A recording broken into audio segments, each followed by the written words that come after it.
ఈ 60,000 ఏంటి అప్పుడు సాక్షి వచ్చిన టైం చేసినప్పుడు ఏం చేశారు, అప్పటికి 8 నెలలు 9 నెలలు అయిపోయింది మార్చి. ఈ మార్చి నుంచి అప్పటిదాకా ఉన్నటువంటి ఆ బ్యాలెన్స్, ఏప్రిల్ నుంచి నేను కౌంట్ వేస్తున్నాం మీకు, ఆ ఏప్రిల్ నుంచి ఇప్పటిదాకా ఉన్నటువంటి కౌంట్ మీకు చేతికి ఇచ్చింది 25,000 కదా, ఆ మిగతా 35,000 రూపాయలు క్యాష్ ఇస్తున్నాం అని చెప్పి 1,50,000 రూపాయలు అంత క్యాష్ వేశాను. నా జీవితంలో 1,50,000 రూపాయల సంపాదన హార్డ్ క్యాష్ నాది అనే క్యాష్ నా జీవితంలో అదే మొట్టమొదటిసారి 1,50,000.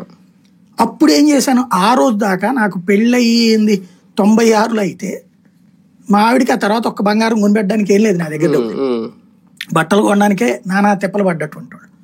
అప్పుడు మొట్టమొదటిసారి మా ఆవిడకు నెక్లెస్, మా పిల్లలకి చిన్న చిన్న నెక్లెస్లు 2 కొనగలిగా.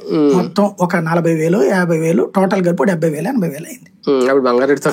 చాలా తక్కువ అయ్యే మిగిలు అంతే.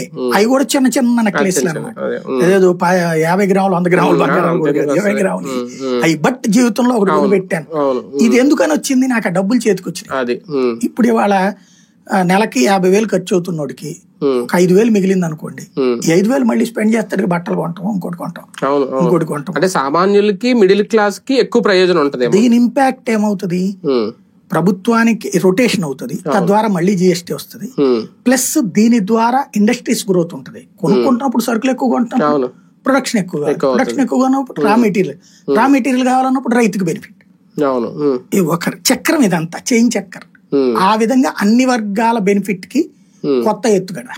అంటే ఒక రకంగా బీజేపీకి కూడా రాజకీయ ప్రయోజనమే పొద్దున్న ఎన్నికలు జరిగినవి.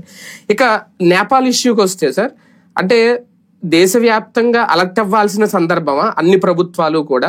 అంటే ప్రజల్లోంచి ఈ స్థాయి తిరుగుబాటు కూడా వస్తుంది, అవసరమైతే ఒక నేపాల్కే పరిమితం అవుద్దా రేపు పొద్దున్న ఇలాంటి నిర్ణయాలు మిగిలిన రాష్ట్ర ప్రభుత్వాలు